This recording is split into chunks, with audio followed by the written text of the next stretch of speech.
NEET coaching సెంటర్లలో top 1 గా ఉంది శ్రీ ఆద్య మెడికల్ అకాడమీ. అడ్మిషన్స్ జరుగుతున్నవి, సంప్రదించండి. నమస్తే, వెల్కమ్ టు హాయ్ టీవీ. ప్రస్తుతం మనతో పాటు real estate expert mister Sanjay గారు ఉన్నారు. వారితో మాట్లాడదాం. నమస్తే సంజయ్ గారు. నమస్తే సార్. ఎలా ఉన్నారు? బాగున్నారా? Super sir. మీరు? నేను కూడా బాగున్నాను. సంజయ్ గారు, ఒక డౌట్. చాలామంది రీసేల్ చేస్తూ ఉంటారు కదా, ప్లాట్ కానీ ఫ్లాట్స్ కానీ, అమ్మేటప్పుడు కానీ కొనేటప్పుడు కానీ ఎలాంటి జాగ్రత్తలు తీసుకోవాలి అంటారు? సో చాలా ఇంపార్టెంట్ టాపిక్ అండి ఇది. ఎందుకంటే రియల్ ఎస్టేట్లో మనం ఇన్వెస్ట్మెంట్ చేస్తున్నామంటే అది 1 టైం ఆర్ 2 టైమ్స్ లైఫ్ మొత్తంలో చాలామంది చాలా తక్కువ సార్లు కొనే ప్రోడక్టే రియల్ ఎస్టేట్. ఎందుకంటే అది 5,000 10,000కి వచ్చే ప్రోడక్ట్ కాదు, లక్షల్లో కొని పెట్టాల్సి, లక్షల్లో కోట్లలో పెట్టే ఇన్వెస్ట్మెంట్. కాబట్టి లైఫ్ టైంలో చాలా తక్కువ సార్లు కొనే ప్రోడక్టే రియల్ ఎస్టేట్. సో ఈ రియల్ ఎస్టేట్లో కొనేటప్పుడు ఏంటంటే చాలా జాగ్రత్తలు అవసరం. ఎందుకంటే లంసమ్ ఇన్వెస్ట్మెంట్ కదా, ఇది చిన్న ఇన్వెస్ట్మెంట్ కాదు. కాబట్టి కొన్ని జాగ్రత్తలు తీసుకోవాలి. సో మనం అపార్ట్మెంట్లో ఫ్లాట్ అయినా, లేదా ఇండిపెండెంట్ హౌస్ అయినా, విల్లా అయినా, ఇవన్నీ కొనే ముందు ఏంటంటే ఒక 4 విషయాలు చూడాలన్నమాట. ఓకే, అందులో ఫస్ట్ది ఏంటంటే SWOT అని ఉంటుంది. అంటే మనం ఏ ఏరియా అయితే కొంటున్నామో ఆ ఏరియాకి స్ట్రెంగ్త్ ఏముందన్నది చూడాలి. స్ట్రెంగ్త్ అంటే అక్కడ మేజర్గా ప్లస్ ఏముంది, అక్కడ ఎందుకు ఇన్వెస్ట్మెంట్ చేయాలంటే కనెక్టివిటీస్ బాగున్నాయా లేదా, సరౌండింగ్ ఎంప్లాయ్మెంట్ ఆపర్చునిటీస్ బాగున్నాయా లేదా, అక్కడ అన్ని రకాల ఎమ్యూనిటీస్ ఫెసిలిటీస్ నియర్ బై ఉన్నాయా లేదా, ఇవి చూడాలి. ఇది స్ట్రెంత్ కదా మేజర్గా. అక్కడ ఎందుకు ఇన్వెస్ట్మెంట్ చేస్తున్నాం అంటే ఇవన్నీ ఉన్నాయి కాబట్టి పెడుతున్నాం మనం. Point number 1. పాయింట్ నెంబర్ 2 ఏంటంటే వీక్నెస్ ఏముంది అన్నది అక్కడ అన్నది చూడాలి. వీక్నెస్ అంటే ఏముంటుంది, చెరువు కట్టు ప్రాంతాలు ఉన్నాయా, లోతట్టు ప్రాంతాలు ఉన్నాయా అన్నది చూడాలి. ఇది చాలా ఇంపార్టెంట్. దీని తర్వాత ఏంటంటే అక్కడ బోర్ వేస్తే నీళ్ళు వస్తాయా రావా. దాని తర్వాత వాస్తు ప్రకారం అక్కడ క్లియర్ ఉందా లేదా అన్నది చూసుకోవాలి. ఇది చాలా ఇంపార్టెంట్. ఇవి ఫస్ట్ చూసుకోవాలి. స్ట్రెంత్ చూస్తారు, నెక్స్ట్ వీక్నెస్ ఏంటంటే ఇవి చూసుకోవాలి ఫస్ట్. ఎందుకంటే మనం కొనేటప్పుడు ఎంత ఇంపార్టెంటో రేపు రీసేల్ చేసేటప్పుడు కూడా అంతే ఇంపార్టెంట్. ఆ రీసేల్ కొనేటప్పుడు కూడా వాళ్ళు కూడా ఇదే చెక్ చేస్తారు. దీని తర్వాత ఏమున్నాయి, ఆపర్చునిటీస్ ఏమున్నాయి అన్నది చూడాలి. సరౌండింగ్ ఇప్పుడు ఆల్రెడీ కొన్ని ఉన్నాయి, నెక్స్ట్ ఎమర్జింగ్ ఇక్కడ ఏమేమి వస్తుంది, ఈ ఏరియాలో కానీ ఈ లొకేషన్లో కానీ ఇక్కడ కొంటే ఏం బెనిఫిట్ వస్తుంది, లేదా ఇప్పుడు ఏదైనా స్పెషల్గా మనకి డిస్కౌంట్స్ ఏమైనా ఆఫర్స్ ఉన్నాయా లేదా, ఇవన్నీ చూడాలన్నమాట. ఇవి చూసిన తర్వాత మనం నెక్స్ట్ ఏంది, టీ అనేది ఏంటంటే మనకి అక్కడ థ్రెట్స్ ఏమైనా ఉన్నాయా లేదా అన్నది చూడాలి. ఓకే, వీక్నెస్ చూసినాం, అక్కడ అప్రూవల్స్ క్లియర్ లేకపోయినా ఇవన్నీ. దీంతో పాటు ఏంటంటే థ్రెట్స్ అంటే ఏముంటుందంటే రేపటి రోజు ఇక్కడ రోడ్ వైండింగ్ అయితే ఇది ఏమైనా పోతుందా. ఓకే ఓకే దీని తర్వాత ఏమైనా ఇందాక మీకు చెప్పినట్టు ఏమైనా చెరువులు లాంటిది, కాలువ లాంటిది దీనికి ఏమైనా ఎఫెక్ట్ చేస్తున్నాయా, దీని దగ్గర నుంచి పక్క నుంచి పోవడం ఇలాంటివి ఏమైనా ఉన్నాయా లేదా. ఇక్కడ ఏంటంటే కొన్ని జోన్స్ ఉంటాయి, R1 zone, R2 zone, R3 Jones ఇవన్నీ ఉంటాయి. సో ఎప్పుడు కూడా రెసిడెన్షియల్గా ఫస్ట్ ప్రిఫరెన్స్ ఇవ్వాల్సింది R1 జోన్. సో ఇలాంటివి R1 జోన్లో ఉన్నాయా లేదా అన్నది చూసుకోవాలి. దీని తర్వాత ఏంటంటే మనం ఎక్కడైతే ఇన్వెస్ట్మెంట్ చేస్తున్నామో లేదా ఎక్కడైతే మనం కొంటున్నామో చుట్టుపక్కల ఏమైనా పొల్యూషన్ కంపెనీస్ ఉన్నాయా, లేదా ఏమైనా కొట్లాటలు మర్డర్లు బాగా జరుగుతాయా, ఏమైనా ఇంకా ఇల్లీగల్ వర్క్ ఏమైనా జరుగుతుంటుందా, ఇవన్నీ చూసుకోవాలన్నమాట. ఎందుకంటే అలాంటి ఏరియాలు ఉంటే అది ఎప్పటికైనా మనకి ఎఫెక్టే.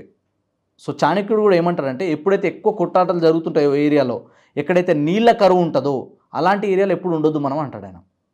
అర్థమవుతుంది కదా సార్. సో అలాగా మనం ఇవి ఫస్ట్ మేజర్గా చూడాల్సినవి అనమాట. ఇవి చూసుకున్న తర్వాత అక్కడ ఇన్వెస్ట్మెంట్ చేయాలి.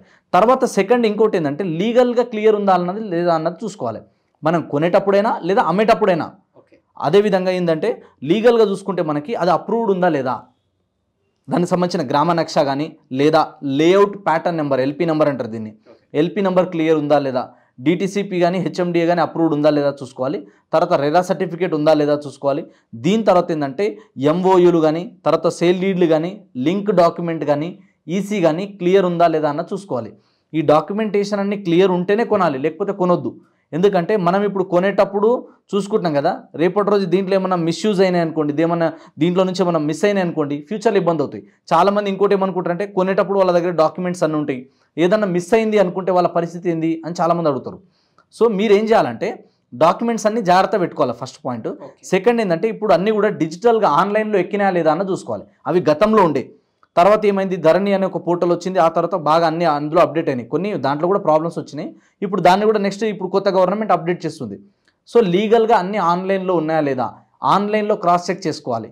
సబ్ రిజిస్టర్ ఆఫీస్ కానీ MRO ఆఫీస్ కానీ వీళ్ళ దగ్గర నుంచి తెలుసుకోవాలి. లేదా మీ సేవలోకి వెళ్తే వాళ్ళు కూడా ఇస్తారు. కొన్ని పట్టాలు, పహానీలు, RORలు ఇవి ఉంటాయి అగ్రికల్చర్ ల్యాండ్ కొనేటప్పుడు, ఇవి చూసుకోవాలి. ఒకవేళ ఫ్లాట్స్ కానీ ప్లాట్స్ కానీ కొనేటప్పుడు HMDAలో అయితే HMDA వెబ్సైట్లో చెక్ చేసుకోవచ్చు, DTCP అయితే DTCP వెబ్సైట్లో చెక్ చేసుకోవచ్చు.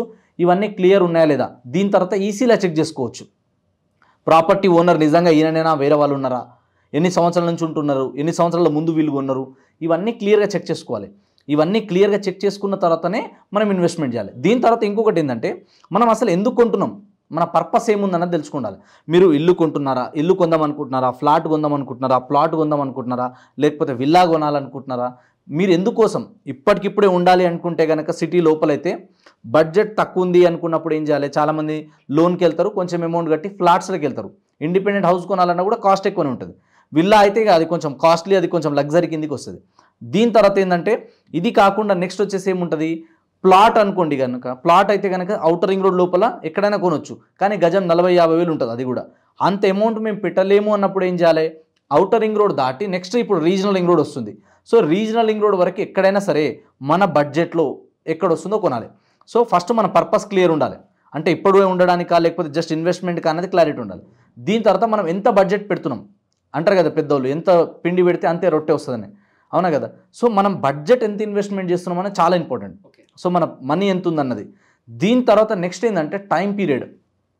మీరు ఎంత టైం వెయిట్ చేస్తారు రిటర్న్ ఆన్ ఇన్వెస్ట్మెంట్కి. ఒకవేళ మీరు ఇప్పుడే ఉండాలనుకుంటే go for apartment flats or independent houses ఏదైనా కావచ్చు. మీరు ఫస్ట్ హ్యాండ్లో కొనొచ్చు, సెకండ్ హ్యాండ్లో కొనొచ్చు. ఫస్ట్ హ్యాండ్లో కొంటే కొంచెం ప్రైస్ ఎక్కువ ఉంటుంది, సెకండ్ హ్యాండ్ అంటే కొంచెం ప్రైస్ తక్కువ ఉంటుంది. ఫస్ట్ హ్యాండ్లో ఎమ్యూనిటీస్ ఎక్కువ ఉన్నాయి, సెకండ్ హ్యాండ్లో కొంచెం ఎమ్యూనిటీస్ తక్కువ ఉంటాయి. దీని తర్వాత నెక్స్ట్ ఏముంటుందంటే మనకి ఎక్కడైతే మనం ఇన్వెస్ట్మెంట్ చేస్తున్నామో ఈ టైం పీరియడ్ ఏదైతే ఉందో 5 సంవత్సరాలు వెయిట్ చేస్తామా, 10 సంవత్సరాలు వెయిట్ చేస్తామా అన్న చూసుకోవాలి. మనం పెట్టే బడ్జెట్ ఏమో ఇంత ఉండి, తక్కువ ఇన్వెస్ట్మెంట్ ఉండి మనకి ఎక్కువ రిటర్న్ రావాలి, కానీ షార్ట్ టైంలో రావాలనుకుంటారు. అలా ప్రతి చోట జరగదు. కాబట్టి మనం కొంచెం ఓపిక బట్టి ఉండాలి. ఒకవేళ మనకు తొందరగా రిటర్న్ రావాలి, ఇమ్మీడియట్గా మనం ఎప్పుడైనా అమ్ముకునేటట్టు ఉండాలంటే ఇన్వెస్ట్మెంట్ కొంచెం ఎక్కువ చేయాలి. అది షార్ట్ టర్మ్ కిందకి వస్తుంది. ఇప్పుడు పిల్లలు చిన్నగా ఉన్నారు, మరి ఇప్పుడే అర్జెంట్ ఏం లేదు, వాళ్ళ మ్యారేజెస్కో ఎడ్యుకేషన్కో ఒక 10 ఇయర్స్ తర్వాతనే అనుకుంటే go for long term investment. Short టర్మ్కి వెళ్ళొద్దు. అప్పుడు లోపలికి వెళ్ళి తక్కువలో ఎక్కువ గజాలు కొనుక్కోవాలి. అర్థమవుతుందా సార్? ఇప్పుడు మీ దగ్గర కోట్లలో ఉంటే ఎకరాలు కొనండి, లక్షల్లో ఉంటే కనీసం మీరు గుంటలలో మనం ఏదైతే ఉందో మినిమం గజాలలో కొనాలి. అది కూడా లేదంటే ఇంకో 10 ఇయర్స్ 20 ఇయర్స్ తర్వాత ఫీట్లలో కొనాల్సి వస్తుంది. సో అందుకని చెప్పేసి మన బడ్జెట్ తగ్గట్టు మనం మన ఫ్యూచర్లో ఎంత టైం వెయిట్ చేస్తామన్న దాన్ని బేస్ చేసుకొని హైవే నుంచి, టౌన్ నుంచి, జంక్షన్ నుంచి లోపలికి వెళ్ళి కొనుక్కోవాలి. లేదు మనకి ఎప్పుడు అవసరం వచ్చినా తిప్పేయాలి, దీన్ని రీసేల్ చేసుకోవాలి అనుకుంటే కనుక కొంచెం హైవేలకు దగ్గర, టౌన్లకి దగ్గర కొంచెం ప్రైస్ ఎక్కువ ఉంటుంది, కానీ రీసేల్ చేసేటప్పుడు కూడా అంతే ఈజీ అవుతుంది అనమాట. ఇలాగా ఒక ప్రొఫెషనల్ అడ్వైజర్ త్రూ, ఒక ప్రొఫెషనల్స్ త్రూ వెళ్ళాలన్నమాట. ఎందుకంటే లీగల్గా వెరిఫికేషన్ చేయకుండా ప్రొఫెషనల్ త్రూ వెళ్తే మీరు లాస్ అవ్వడానికి ఎక్కువ ఛాన్సెస్ ఉంటాయి. ఎందుకంటే అమ్మేటోళ్ళు వాళ్ళు అమ్ముకొని పోవాలని చెప్పి 100 చెప్పవచ్చు, అవునా కదా. కాబట్టి మనం జాగ్రత్త ఉండాలి. సో మనం జాగ్రత్త ఉండి ఇవన్నీ తీసుకొని ఇవన్నీ చూసుకున్న తర్వాతనే అప్పుడు క్లియర్గా లీగల్ ఒపీనియన్ వచ్చిన తర్వాతనే ఇన్వెస్ట్మెంట్ చేయాలి, లేకపోతే ఇన్వెస్ట్మెంట్ చేయొద్దు. అండ్ చాలా వరకు ఏంటంటే కొందరు ఏంటంటే ఓన్లీ క్యాష్ ట్రాన్సాక్షన్ చేస్తారు, కొందరు మొత్తం ఆన్లైన్ వైట్ టు వైట్ కూడా చేస్తారు. డిపెండ్స్ అపాన్ సిచ్యువేషన్ మీరు తీసుకోవచ్చు అలా. బట్ ఎప్పుడైనా సరే మనం మనీ ట్రాన్సాక్షన్ చేసేటప్పుడు కూడా చాలా అలర్ట్ ఉండాలి, చాలా జాగ్రత్తలు తీసుకోవాలి. మనం ఇచ్చే ప్రతిదానికి లెక్కలు కరెక్ట్ ఉన్నాయా లేదా అన్నది చూసుకోవాలి. లేదంటే ఇప్పుడు కొనేటప్పుడు ఒక రేట్ ఉంటుంది, తర్వాత మళ్ళీ పార్కింగ్కి ఛార్జెస్ అలాగంటారు, మళ్ళీ దీంట్లో మెంబర్షిప్కి అలాగే ఛార్జెస్ అంటారు, దీంట్లో మెయింటెనెన్స్ ఛార్జెస్ అలాగంటారు. కొనేటప్పుడైనా రేపు రీసేల్ చేసేటప్పుడైనా కొత్త వాళ్ళు వస్తే మళ్ళీ రూపాయి ఎక్కువ ఇవ్వాలంటారు. ఇలాంటివన్నీ ఉంటాయన్నమాట. ఇవన్నీ క్లియర్గా చూసుకున్న తర్వాతనే మనం ఇన్వెస్ట్మెంట్ చేయాలి. మళ్ళీ క్లబ్ మెంబర్షిప్ బెనిఫిట్స్ ఉంటాయి కొన్ని, కొత్త వాళ్ళకైతే మళ్ళీ ఇవన్నీ తీసుకోవాలి. మీరు ఒకవేళ రీసేల్లో కొంటే మీరు కూడా ఈ మెంబర్షిప్కి ఇవన్నీ కట్టాలి. ఇలాంటి టర్మ్స్ అండ్ కండిషన్స్ ఏమేమి ఉన్నాయి అవన్నీ కూడా మనం చూసుకున్న తర్వాత క్రాస్ వెరిఫికేషన్ చేసుకున్న తర్వాతనే కొనాలి. ఇవన్నీ చూసుకుంటే కనుక రేపు ఎప్పుడైనా మనం కొత్తది కొన్నా, పాతది కొన్నా, లేదా మనం కొన్నా, మనం అమ్మినా కూడా సేఫ్ ఉంటుంది. ఓకే, థ్యాంక్ యూ సంజయ్ గారు. నైస్ ఇన్ఫర్మేషన్, చాలా మంచి ఇన్ఫర్మేషన్ ఇచ్చారు.